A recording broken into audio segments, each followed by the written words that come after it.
Hey guys, how you doing? Welcome back to the garage. As you may have figured, I'm Tom. So anyhow, we're going to be doing some more 4th gen stuff today, like always.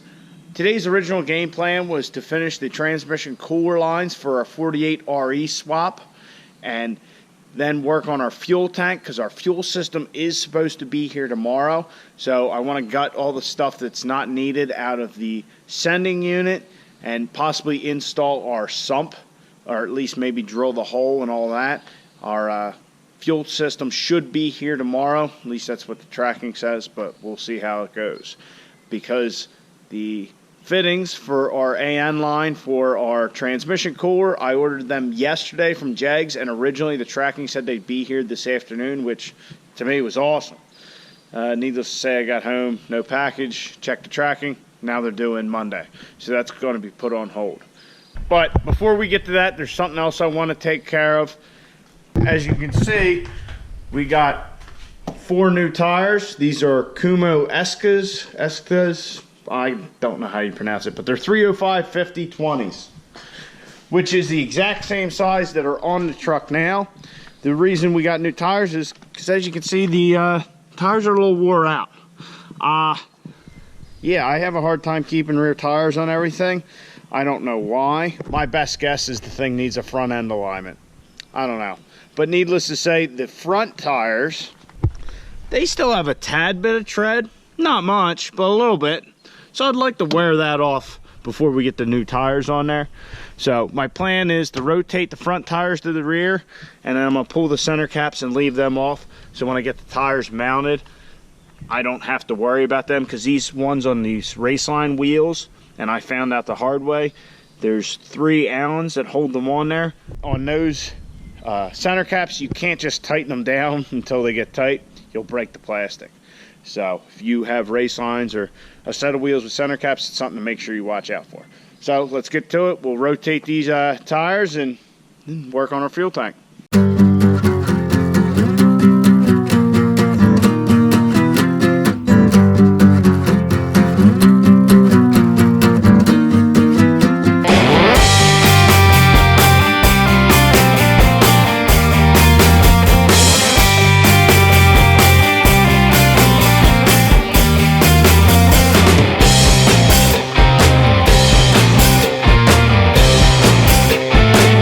Wheels are rotated, so that way we can finish polishing the last little bit of tread off on these before we put our Kumos on. If you noticed, I just had a socket for these special wheel lugs. Well, I had an extra adapter for taking the lugs off, and I welded a socket on the back of it and ground it down, so I can actually pull these wheels off without removing the center caps. I removed the center caps more for when we get our new tires mounted. So as you would have seen also, and here's a little pro tip for you, I was able to torque the wheels with them off the ground. I went about that by setting the truck in 4-wheel drive and putting the parking brake on. I did that before we started. It just makes life a lot easier, and that way if you forget to untorque a wheel or something while you got it in the air, you can do it. You know, if you don't do that, it might want to spin. You'll have to set it back down. So just remember that next time you're doing your wheels. Now moving forward, we're going to gut that sending unit and hopefully get it in the tank and get that all situated back in the truck. Alright, so here's the stock sending unit from the truck. We're going to go with a sump setup, and as I explained in another video, and I'll probably go over it a little more again here, most people drill right in the center of the tank, where this, right underneath it here, there's 2 dimples on either side, so you know where it is. And then you have this, you know, you just have a hole in here from your hole saw, and it's all raggedy. So we're going to take care of that now out on the table, and we'll put the sending unit there. So we're going to take these wires off there for the pump, but these blue wires, we're going to make sure not to cut those, because they're for our level indication, and we don't want to screw that up. Also, we'll just kind of make these hoses, we'll cut them. So, or well, looks like we can just cut the one. Maybe we can get this out of there, and then in the future, if we want to use those for a return to the tank, like Greg A has done. So we'll get started and get rid of some of this shit.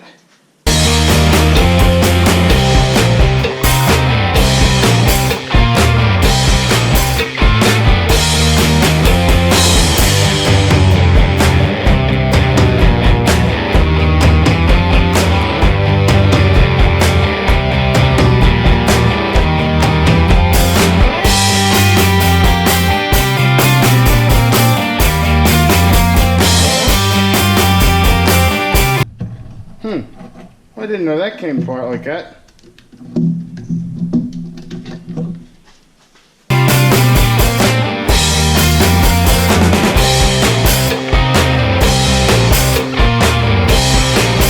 Ooh, look at all that.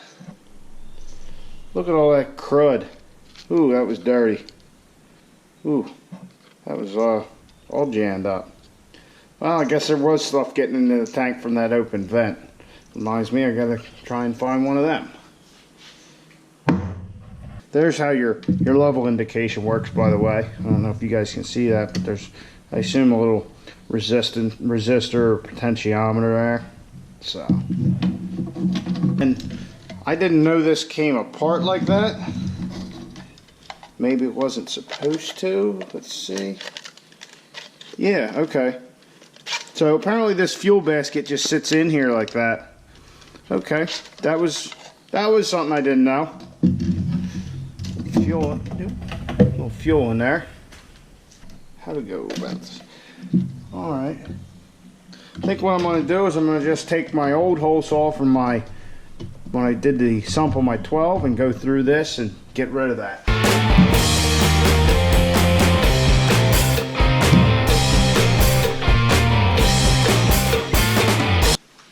See, I don't like that. I'd rather get rid of this whole screen. Let's see here.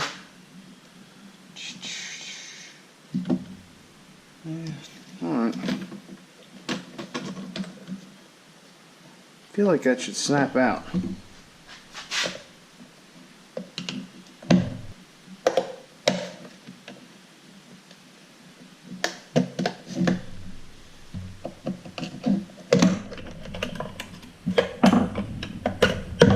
Alright, so that whole little screen actually pops off.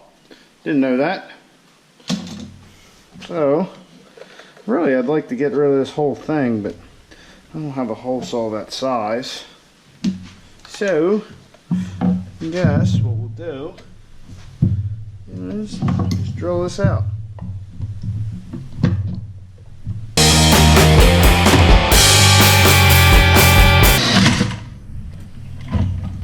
Alright, so it grabbed a little there. Everything seems okay. Whew. Alright, sweet.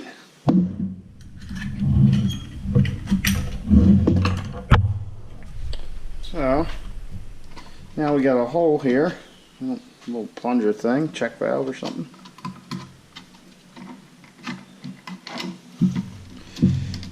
Now, I'm going to actually grab the sump and check it out. Alright guys, so I should have done this earlier, but here's our sump kit. It's from G&R Diesel. It has an integrated return.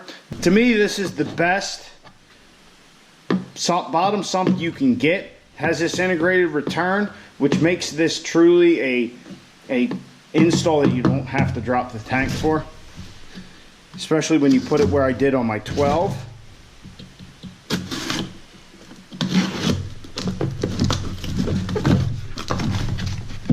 So, bottom sump integrated return. They have a YouTube page if you want to see them install it. So here's the actual sump. As you can see, it's a very nice quality piece.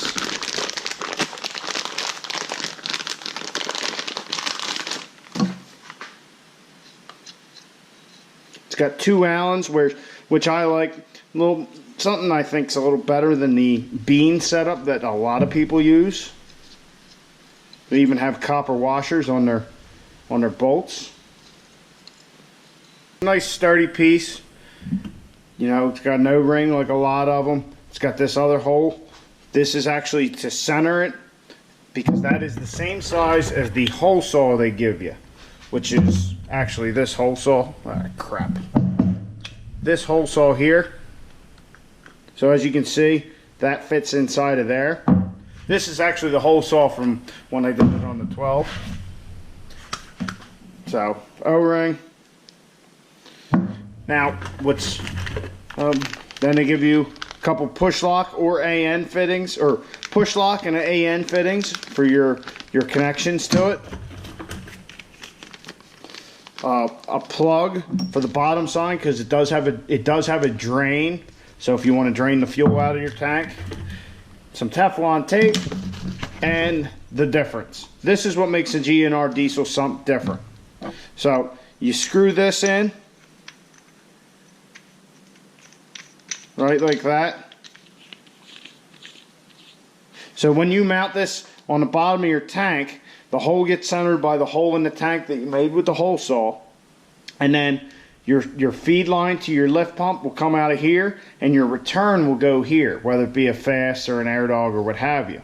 So what they claim is by having a return here, the fuel comes up the spout and just kind of, you know, cascades over the top of it, so it creates less foaming than if you dumped it in the filler neck or something like that, like a lot of them do. And the other nice thing about this, if you don't put this underneath your fuel basket like most people do, then you truly have a install that you don't have to drop the tank for. Which let me show you. It's a good thing we did the wheel swap when we did, because now it is raining. I was actually contemplating washing the truck, but guess we're not doing that. So if you want to install a sump in your truck and truly have a tankless install, or an install where it's not necessary to drop the tank, you can put it off to the side here. As you can see, here's where the bottom of the fuel basket is, and where most people normally put their fuel sump. I put it off to the side here because we do two things. We're not messing with that the bottom of the fuel sump and that screen and all that we just took apart, but also your fuel sending, your fuel level indicator arm, as you would have saw, is over here. So you avoid all that, and you have your sump out of the way, and then you can run your lines up. And as you can see on this truck, I have a fast 150. What's going on the white truck? Well, you're just gonna have to wait to find out. So as I said, this GNR diesel sump, I really like it. Another thing is it captures your mounting bracket, so that way you know everything's centered up and true, and it just really makes for a nice clean install. I'm going to clean this fuel sump out and give this a good solid wipe down. Make sure we got all the crap out, get some brake cleaner and spray in there, take some of these edges off, and then we'll drill a hole in our tank. Alright, so the sending unit's all cleaned up, good, back in working order. We pulled all this dumb shit out that we don't need, got rid of this crud. But we'll mount this back in the tank after we drill the hole for the sump and clean the hole up, clean all the edges up. We'll mount this back in there. Then we'll give our sump a little test fit. Now when I say test fit, it's because I don't know exactly where the fuel pump's going to go yet, so we're going to have to aim this. Another thing too, I'd like to put a little RTV on the O-ring just to make sure we got a good seal. Maybe it's a little redundant, but better safe than sorry. And we can get rid of that. We're not going to need that.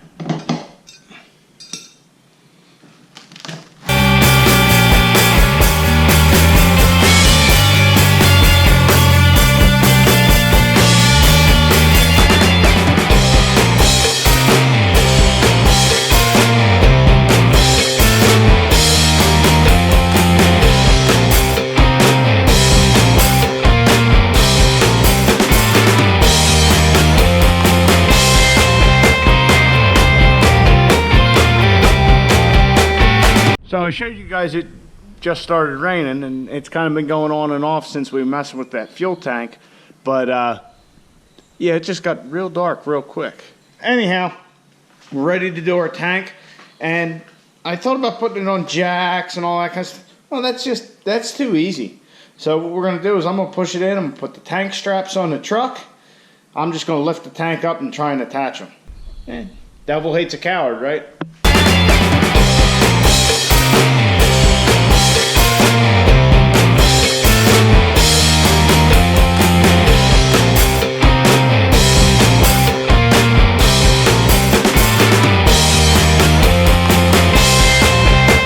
So it appears as though the tank is hitting our aux fan.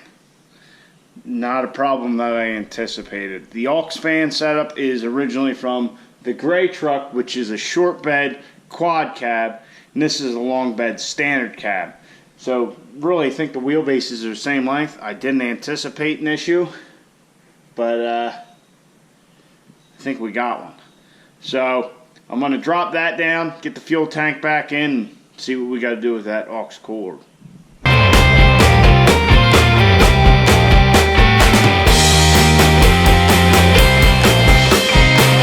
Fuel tank reinstall, take dose.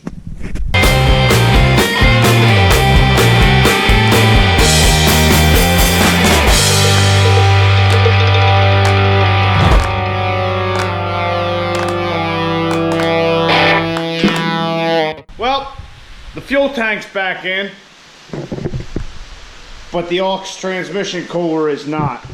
Where I had the aux cooler mounted was right here, which was a very sweet spot to put it on the 12.